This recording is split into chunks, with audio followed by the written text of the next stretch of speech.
Hello, I'm Kelly McFarland, and you're listening to Diplomatic Immunity from the Institute for the Study of Diplomacy at Georgetown University.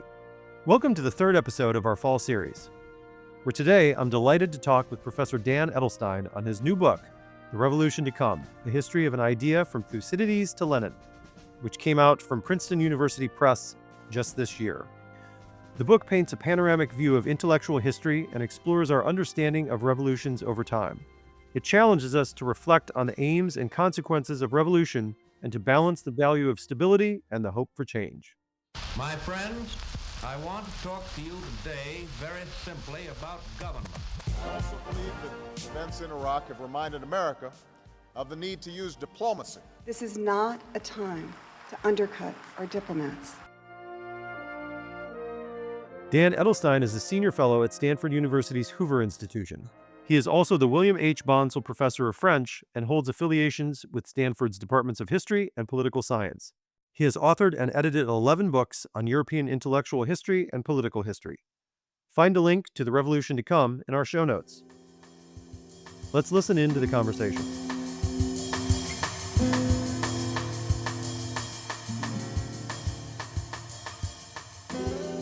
All right, folks, welcome back to this episode of Diplomatic Immunity. And today I'm excited to be talking with Professor Dan Edelstein, and we're going to chat about his new book, which is titled The Revolution to Come, A History of an Idea from Thucydides to Lenin. Dan, thanks for joining us. Thanks so much for having me.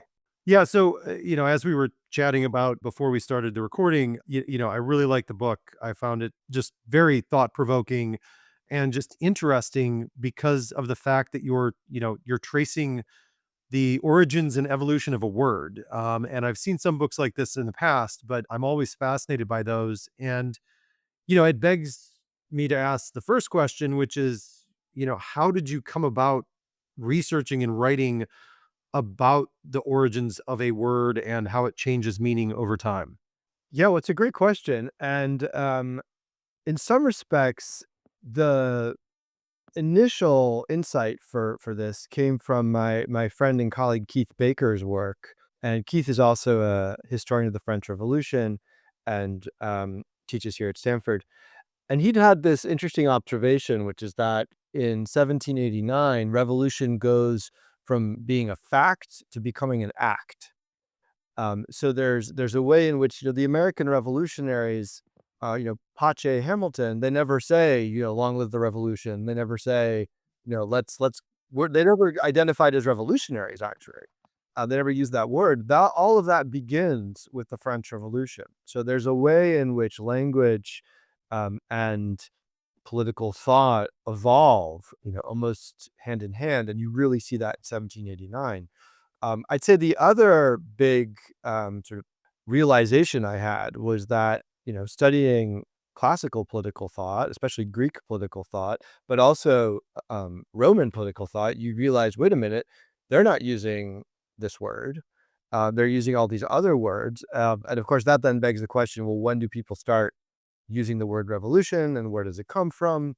And that's a topic that a lot of intellectual political historians had worked on before. Hannah Arendt comes to mind. But the more I looked into this, the more I just realized that actually they hadn't quite gotten it right. And so that's what inspired me to really pull on this thread. And when you pull on a thread like this, you never know where you're going to end up.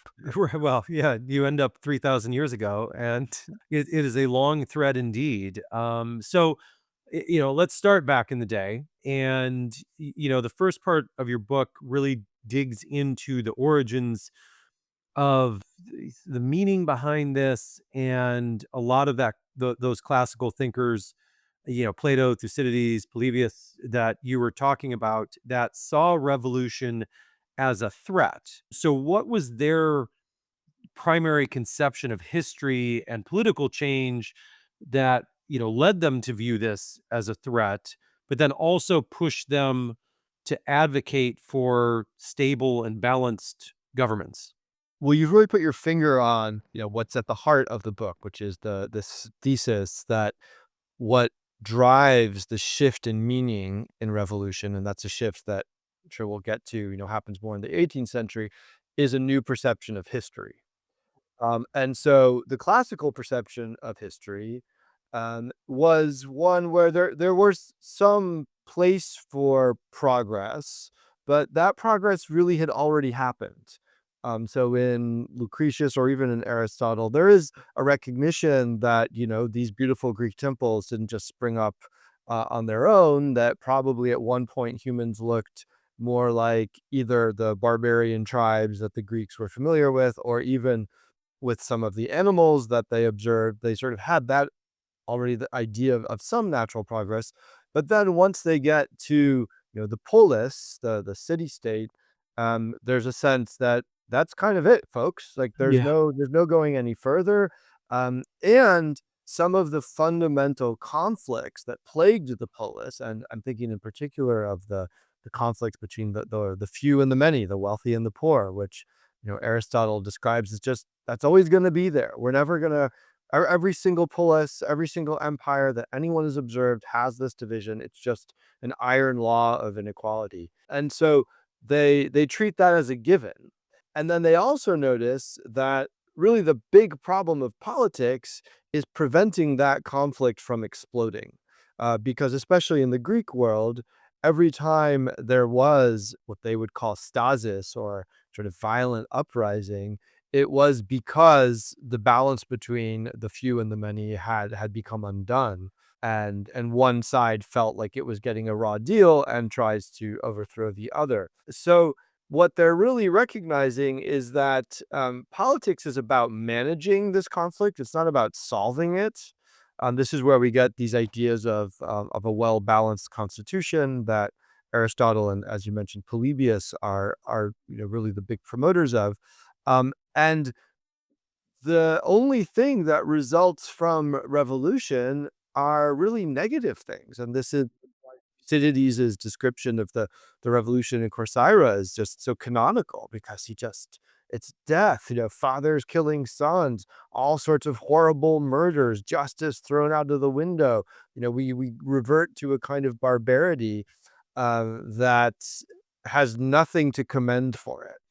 Yeah, I mean, it definitely a bleak vision of what revolution stood for at that time, and you and you also tied it to talk a little bit about that connection to Adams, John Adams, and the U.S. Revolution. Like you said, they didn't call it a revolution at the time, but there is that through line from these classical thinkers to them on the creation of this stable governance structure, right?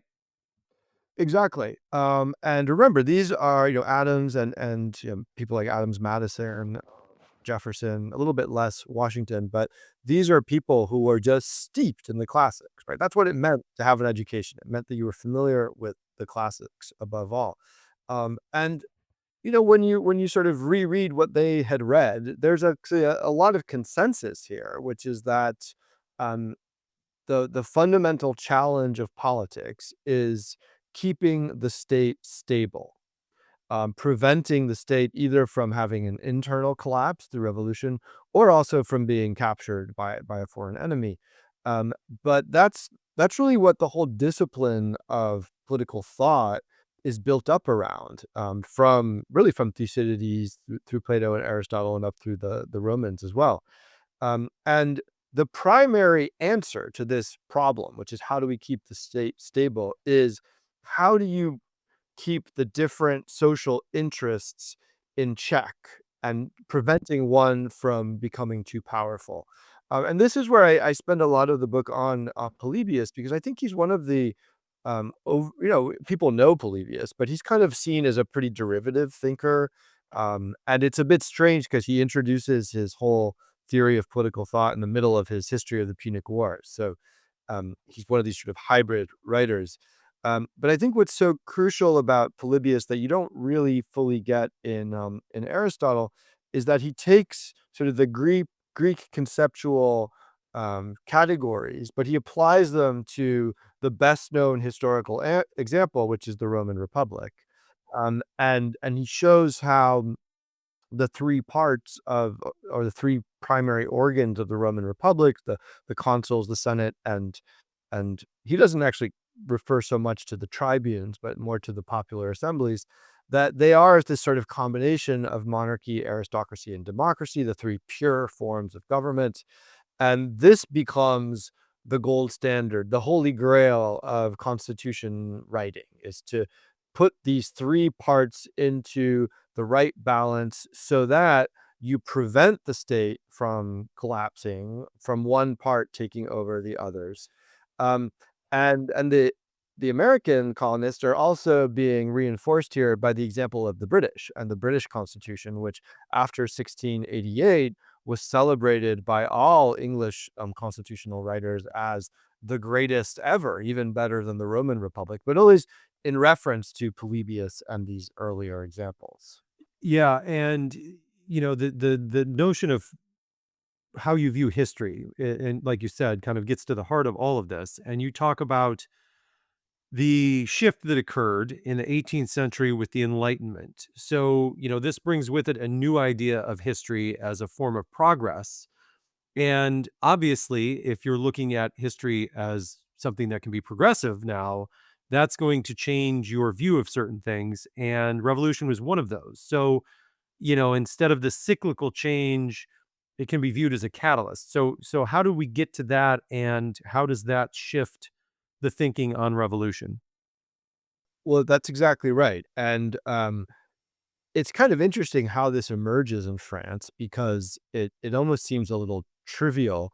There's this quarrel in the late 17th century called the Quarrel of the Ancients and the Moderns. And really, it's kind of a sort of silly literary debate. Was Homer greater than Racine, Jean Racine, the French tragedian? Have we surpassed the ancients yet? Is sort of the gist of it. Um, and in the midst of this, though, different theories of history start to emerge in order to justify one or the other position.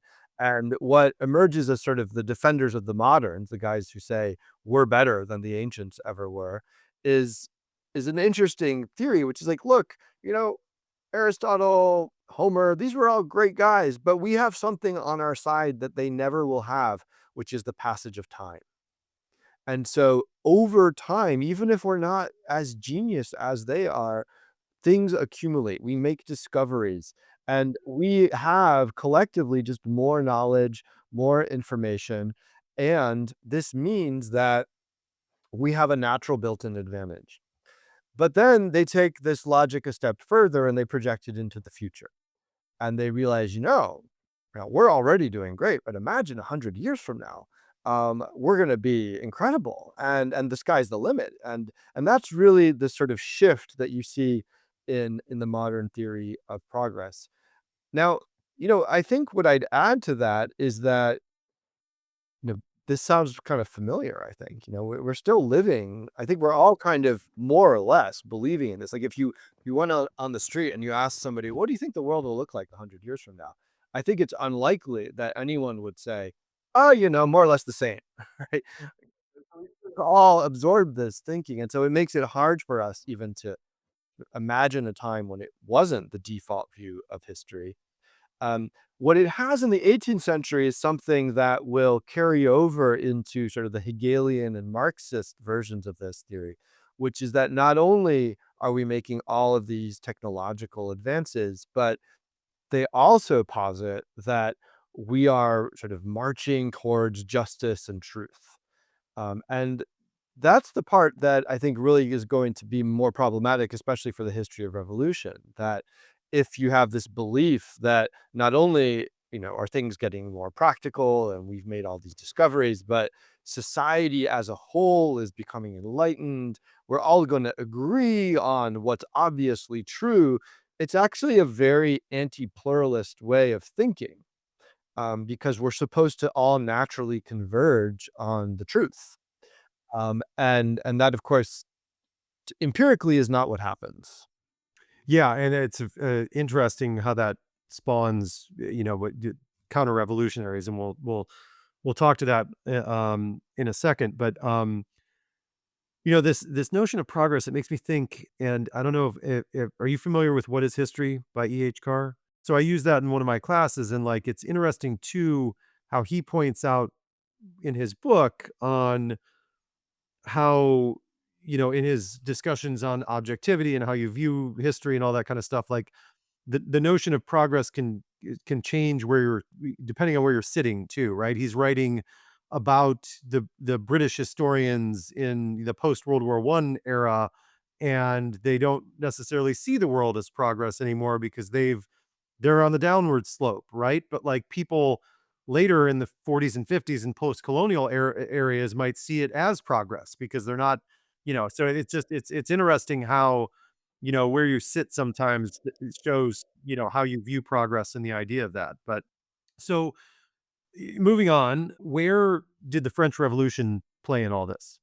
Revolution, I think what makes it so interesting is that it's coming on the heels of this Enlightenment redefinition of the very term revolution. Because indeed, one thing I guess I kind of skipped over, but you'd asked about earlier is that in the context of developing this new vision of historical progress, these thinkers start to use the concept of revolution as the catalyst or the sort of the escalator, or as Marx would later say, the locomotive of history. And so the way in which we make these sort of leaps into the future is now seen as happening through revolution. Some of them are cultural. So Voltaire, when he's writing his history, will even about the Protestantism and the Reformation as a revolution. They'll talk about the scientific. They don't use the word scientific revolution yet, but they'll sort of see that in similar light. And then they see themselves, the philosophes, are thinking that they're the ones bringing about, reason, truth, and justice to the world. And so, this 1789 breaks out for reasons that have, I should emphasize, really very little to do with that particular intellectual movement. So I'm not at all claiming that these thinkers brought about the advent of the French Revolution, which is really caused by a fiscal crisis. But then once that crisis happened and everybody's trying to make sense of it, that's when they immediately call it a revolution. And they have a sort of mental model of what this means, right? Which is that, okay, we're in a revolution. This means that this is our chance, right? To really put France into this glorious, rational, just future, um, where everybody is, of course, going to agree on what's supposed to happen. And so that's in a way like the deep naivete, I would say, of the French is that they just think that it's gonna go great because that's what they were told happens as we progress into the future. So you also talk about the idea, and you've already mentioned it, about the anti-pluralist nature as well that can be inherent in these when we start talking about the idea of history as progress. And that can lead to the notion of counter-revolutionaries, and that this idea of you're either with us or against us. There's one truth that we're all moving forward towards. So how does this come about? And, where do you start to see this, justification of this violence? Yeah, so it's a fascinating development that happens only with the French Revolution. No Americans are talking about counter-revolutionaries. I think part of that is that the Americans don't, at the time, refer to the events themselves as the revolution. So it's very unusual, in fact, in American sources that people will describe the sort of independence movement as a revolution. It's here and there, but usually it's actually very specific, relating to the change of government. So now, of course, there are plenty of Americans who are opposed to all this, and we call them the loyalists. So in some respect, that part isn't new. What is new is that in France, there's now something that this big thing that is called the revolution, and that you can be for or against. And there are, again, many people who are against it, the émigré, who will leave France, the non-juring priests. So you have literal counter-revolutionaries who are actively trying to stop or overturn the revolution. But the concept itself becomes very slippery. And what you see pretty early on is this amalgamation of those people who are openly against the revolution, including some of the king's brothers, but also other revolutionaries who you happen to disagree with. And I think that's really one of the hallmarks of this modern revolutionary idea. It's that not only is there violence in a revolution, Thucydides taught us there's always violence. And as I, detail in the book, like the American Revolution was really violent also, even like among civilians. But what you don't see in the American Revolution, and that would go on to define just about every modern revolution from the French Revolution onwards, is this violence among the revolutionaries. And I think it's because now you've got this concept of counter-revolutionary that's, hard to pin down. It's a very amorphous category. And moreover, if you have this mental sort of model that revolution means everybody converging, everybody, reaching the same truth because that's how progress works, then once that fails empirically, what do you make of these people who are disagreeing with you? Either you're wrong and you're on the wrong side of progress, or they are, and they therefore are not just misled, they're actually actively trying to sabotage the revolution. Yeah, it makes it much more existential for both groups on what they're trying to accomplish or stop. And the book, um, the timeline for the most part ends with Lenin. And can you talk a little bit about how the Lenin and his thinking either synthesized or departed from this preceding history of the idea of revolution, and and also the notion of permanent revolution that he talks about. What effect did that have on 20th century political thought? Yeah. So he's getting this idea of permanent revolution from Marx himself, who uses it in various places. And what Marx means by permanent revolution, and Lenin, who's a very astute reader of Marx, I think is really very his own definition is very close to Marx's. Um, but it's there to solve this temporal problem that modern revolutionaries have, and it's related very much to what we were just talking about. Once you have overthrown the old regime and you are trying to implement a new regime, especially a socialist regime, that you believe is the future of humanity, and that is where the direction that we are all going into, and that's justice and that's reason, etc. You're still faced with this problem, which is that people don't agree on how to get there. They might not even agree that that's what they want. And so if you simply try to achieve this end through standard democratic methods, you're going to fail. As Marx remarks, with a slight harumph in 1851, when the French go to the ballot boxes, they elect a Bonaparte, meaning that it's the end of the revolution. So you need to find, just theoretically, you need some way of bridging this temporal gap between the present, which is a revolutionary moment, but is still very confusing with lots of different visions of what you want to achieve, and this desired future, which is supposed to have resolved all of these problems. And what emerges in the sort of modern European revolutionary tradition, which is then going to go global in the 20th century, is this idea of a temporary dictatorship. And they always insist, it's not going to last forever. We just, we need to get to this end point. And so I joke that it's a bit like in an Augustinian vein and sort of, give us democracy, just not yet. You know, everybody agrees democracy is great, that's reasonable, that's justice, etc. But it's not what is going to get us to our desired endpoint. And so when Marx uses this phrase revolution impermanence, it's a little misleading because he's actually getting the phrase impermanence from the French, en permanence, which kind of meant more like mass mobilization than sort of permanent in a sort of ongoing, continuous sense. It's not like perpetual. Um, but what it really means for people like Marx and then ultimately Lenin is we've seized the government.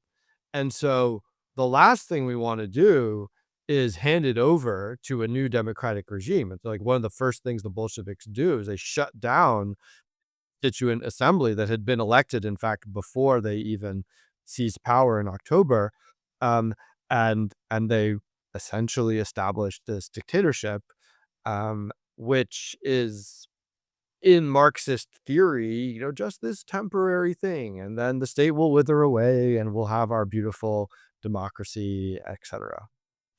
So you've mentioned a number of thinkers throughout time that you've talked about in the book and dealt with um, throughout this evolution of the term revolution. But looking back, was there one particular thinker or event, besides the French Revolution and things like that, that you found most surprising in their contribution to this concept? That's a tough question. I found that there were a lot of players who don't get as much airtime who ended up having a very substantial role. The one who comes to mind is this French figure called the Abbé de Saint-Pierre, who no one really reads or studies. If anyone's heard of him, it's probably because Rousseau wrote a summary and a sort of evaluation of one of his many projects. This was one on perpetual peace. So actually, Kant's famous essay on perpetual peace, which is inspired by Rousseau's, in fact, ultimately goes back to this guy, the Abbé de Saint-Pierre. Um, but he wrote a ton. I jokingly think of him as the Elizabeth Warren of the 18th century because he's always like, "I have a project for that," um, and he's the one who really first sketches out this modern theory of historical progress. He's not the one who's going to popularize it or who's going to make it catch on because he's quite idiosyncratic, um, but he was influential, and the people who do, you know, bring this idea, make it more popular in the 18th century, they're all really derived directly from him. Interesting. Yeah, when you look at things like this, it's always fascinating to see who sort of sticks out and it surprises you, and people you didn't think you'd have to look into or do research into or read become sort of indispensable in the larger story. But so one of the final takeaways of your book is challenging readers to reflect on the balance between stability and the hope for change that we see today. So, where do you see the historical tension between those two forces playing out in today's world? Yeah, so I think the line I use in the book is that we are moderns living in a world designed by ancients, right? The US Constitution is a beautiful example of this sort of plebeian, well balanced constitution, which means that it's actually designed to prevent us from doing very much.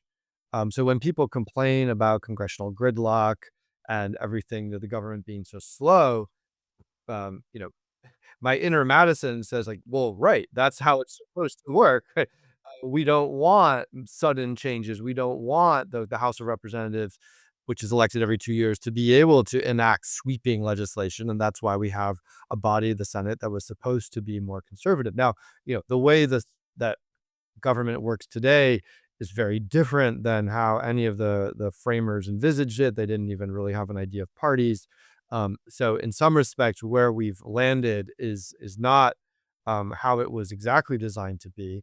Um, but I think that we do have, as you said, this sort of deep tension, which is that most people today kind of expect government to do things. We get really frustrated when it doesn't.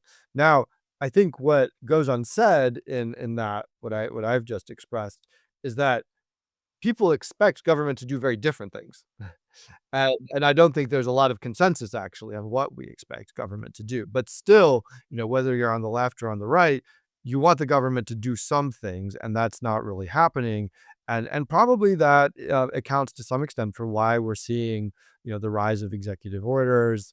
We're seeing, kind of worrisome ways in which that pressure to enact something, some kind of legislation or change, is now starting to occur through other channels.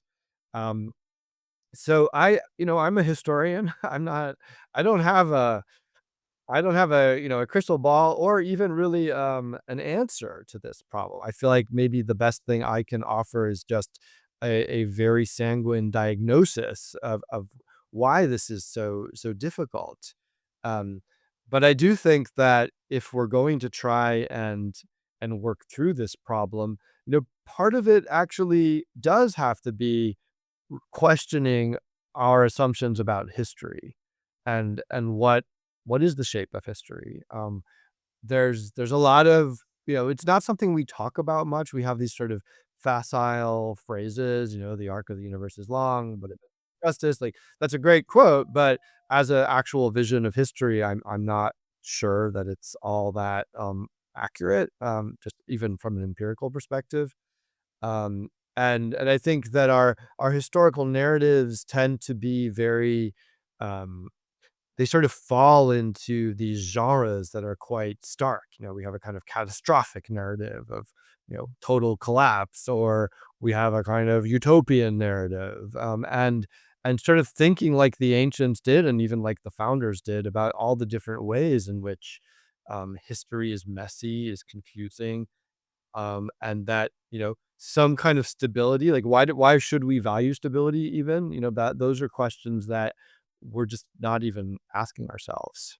Yeah, and it's a fascinating thing to think about. I've got all kinds of strings here I'd love to pull and talk about longer because two of the classes I teach, one is on history's influence on foreign affairs, and we get into all the different aspects of history that are relative for today, and we talk about the role of myth and the formations of narratives and things and how they tend to be black or white, and and really try to get rid of all the muddiness of history that doesn't really give you a good view of the past and how it relates to today, and how moving forward is going to be muddy, and it's not a black or white endeavor. And I'm also teaching a class on America's 1930s right now, and thinking about that idea of executive power and what the government should or shouldn't do for you. And it just made me think about talking to my class over the last few weeks about,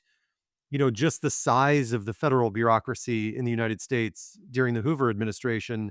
Like, even if he wanted to do certain things like FDR did, the federal government was so small back then that it just didn't have the capacity to do that. And then by the time FDR comes in, we have this new sense in America that we do want the government to do something because nothing else is working. And FDR's vision of the government was, let's try something, let's try anything. And if it doesn't work, we'll try something else. And just this notion of the government should be doing something, that kind of, to your point, was new and unique compared to what, how the Constitution was written and executive power. And, that's when we start to really see the expansion of executive power and things like that. And the government really, you got the first social welfare programs in the United States and Social Security and all that kind of stuff, that comes out of this time. But yeah, it's fascinating stuff that I could bore my listeners for hours talking about, but I'll just stick to boring my students for the time being. But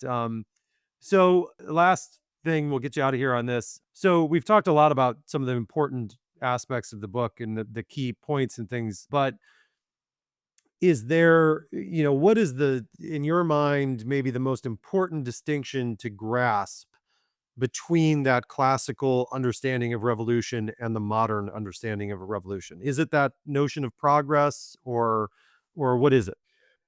Well, I think one of the interesting discoveries I made going back to the ancients was just that they do distinguish between two parts of revolution. So they have these different words. One is, I mentioned already, stasis, which is refers to the sort of the violence, the fighting in the streets. But the other one is metabole, which means, essentially regime change. And we tend to conflate those two when we talk about a revolution. We sort of imagine that it's both the uprising and the outcome of it. But when you separate them, one advantage is that you can start to see, as the ancients did, that it's possible to have one without the other, and especially it's possible to have metabole, regime change, without the stasis, without the fighting in the streets. And I do think that when you look at what's going on around the world today, and even what's happening in this country, it feels that if we're worried about revolutions, that most likely the biggest threat actually comes from sort of regime change without obvious stasis, without the fighting in the streets leading up to it. There might be fighting in the streets once people are aware of what's happened with the regime change, but the sort of democratic backsliding that political scientists have been talking about and have been documenting starts to look a lot like this metabole regime change from the inside. So you don't even really notice, but what you thought was a democracy has turned into something else, possibly an oligarchy, possibly an autocracy. And I think that you were talking about myths and sort of our imagination even of revolution leaves us with a bit of a blind spot, because we picture a revolution very differently from a sort of slow takeover of the different branches of government by the executive. All right, Dan, thanks so much. This has been a fascinating conversation. I appreciate it. And everyone, check out The Revolution to Come. It's a great book. Thanks, Dan. Thanks, Kelly. Great talking with you. Thanks again to Dan for his time and thoughts. And thank you for listening to this episode of Diplomatic Immunity. This show is produced by Freddie Mallinson and Abdullah Nassif. Thank you to the Carnegie Corporation of New York for their support for this podcast. Be sure to check out any episodes you may have missed via our website.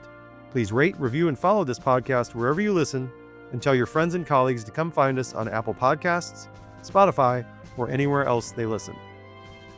Follow us on Twitter @GU Diplomacy, and visit our website, isd.georgetown.edu, to learn more about our work. I'm Kelly McFarland. Until we meet again.